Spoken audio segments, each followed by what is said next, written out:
Hey there, cats and kitties. I am the Blues Man, Johnny Blues. With this video, I'll be discussing my thoughts on episode 9 of the anime series, Death Parade. And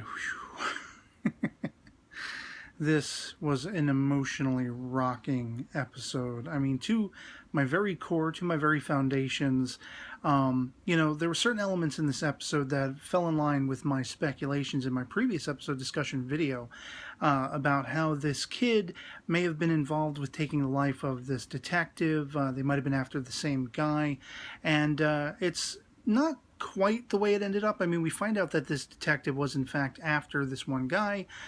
He took this guy's life, the life of the guy who murdered his wife, and subsequently something was awakened in him, something evil and demonic, twisted psychologically, was opened within himself to become passive to the idea of taking lives.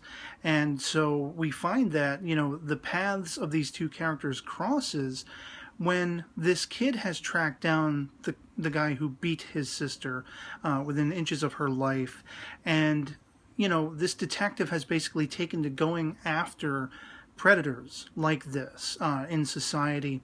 And, this kid assumes, somewhat incorrectly, and similarly falling in line with what his sister assumed at the scene of where she was victimized and attacked, they both kind of have this similar assumption, misdirected and misrepresented though it may be, that this detective is in cahoots with this guy that attacked his sister. And we see that, she was very much aware that she was being watched while the attacking was going on.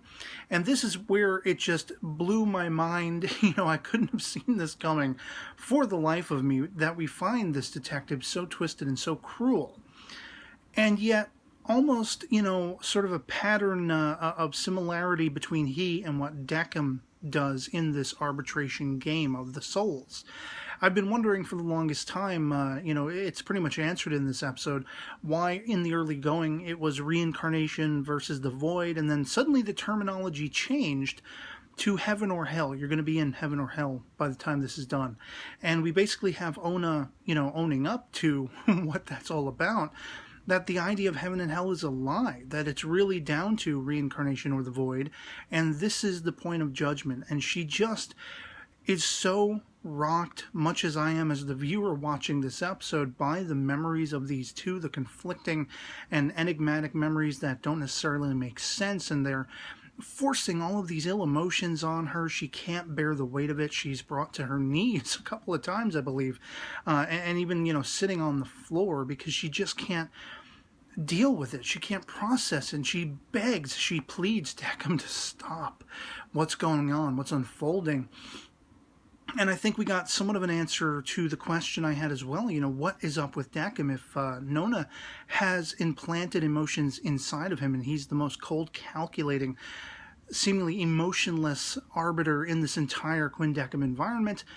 What's going on with him? And it seems as though my earliest speculation about Onna's role in this series may have come to fruition. We still have to see as we follow on to the next episode and everything, but there was that point where Onna is basically drawing the line of comparison between this detective, what this detective has done, this cold, twisted idea of observing women being attacked and only then acting a sort of vengeance or a sort of twisted sense of justice.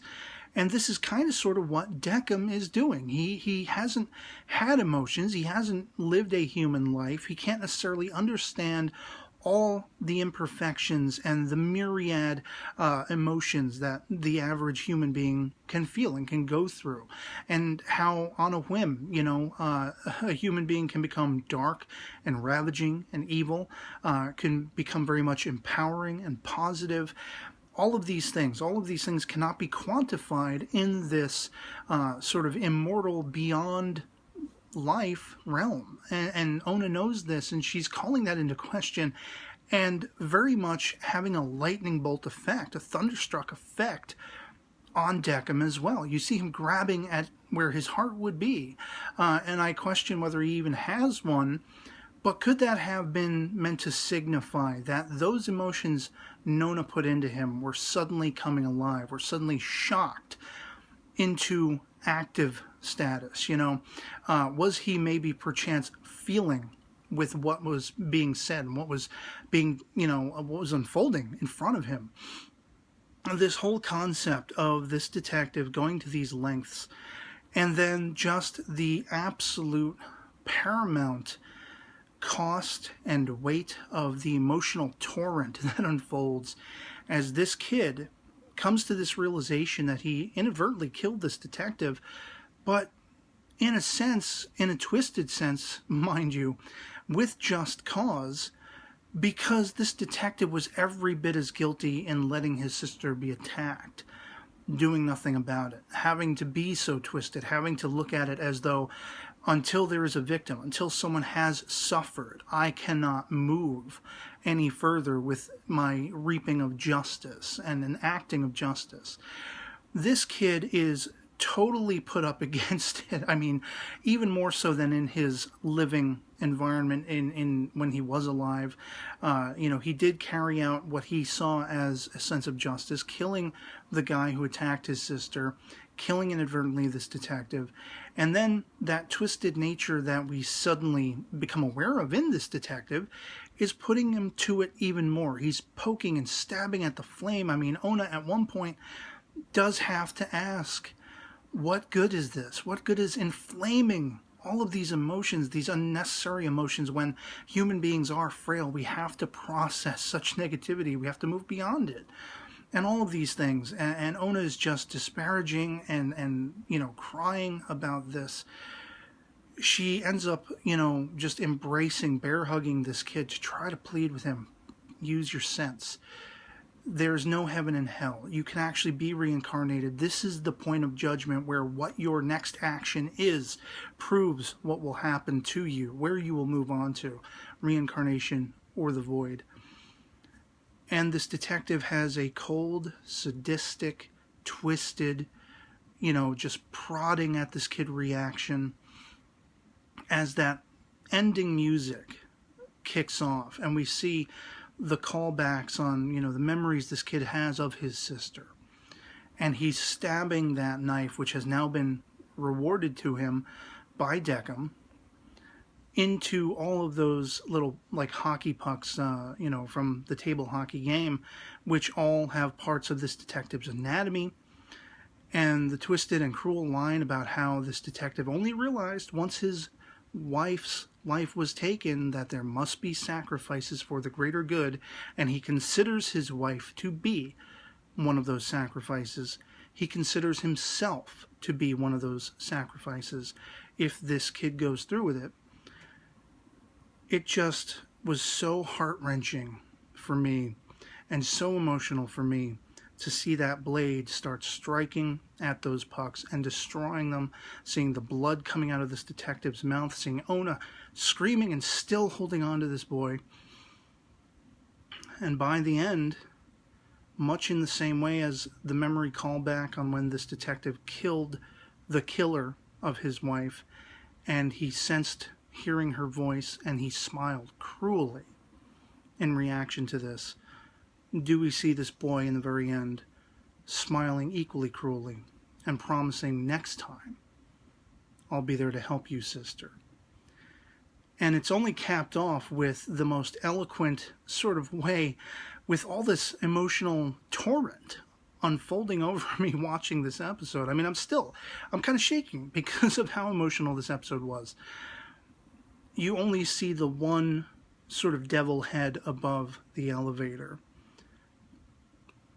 because there's no other for either of these two. At least that's how I perceive the implication to be by the end. Both of them have found their welcome in the void. And just freaking wow. Just freaking wow. Best series 2015. I'm calling it right now. And so, I mean, just all of these elements, all of the emotional torrent, as I keep referring to it, of this episode just left me shaking, just left me so, so rocked, and loving this series that much more, but also the lingering questions about, we finally had answers about the whole heaven and hell versus reincarnation void thing. We finally have Onna living up to what I speculated her role was meant to be, in being the emotional human, quotient in this environment, and having to be the one to wake up Decim, who has not been awoken this entire time, as far as, feeling human emotions and everything like that, which we now know Nona had implanted in him. The question that I had of what's up with Decim, it seems as though, at least the implication to me, is that something was awoken in him. Will we, follow up with that in the next episode? Remains to be seen. I think they, if I remember correctly from the preview, they didn't show much of Decim, so could he be in shock for the whole next episode? Could things revolve more around Onna? Remains to be seen. But my excitement is piqued just as much as I was rocked by this episode. And I would love to hear from you guys in the comments below. If you've been following this series, if you're a fan of this series, how emotional or not was this episode for you? Did it surprise you? Did the twists and turns? Because as I say, I speculated that chances were these two characters' paths were going to cross. And they kind of sort of did, very closely to how I described one of my lines of theorizing, as far as how that was going to happen. But then it went completely beyond that and took a twist I couldn't have perceived. And yeah, I'd love to hear from you in the comments below what you thought of this episode, if you've seen it. So otherwise, that'll be pretty much it for me on this. I hope this video finds you well, and I'll catch you all later. Peace.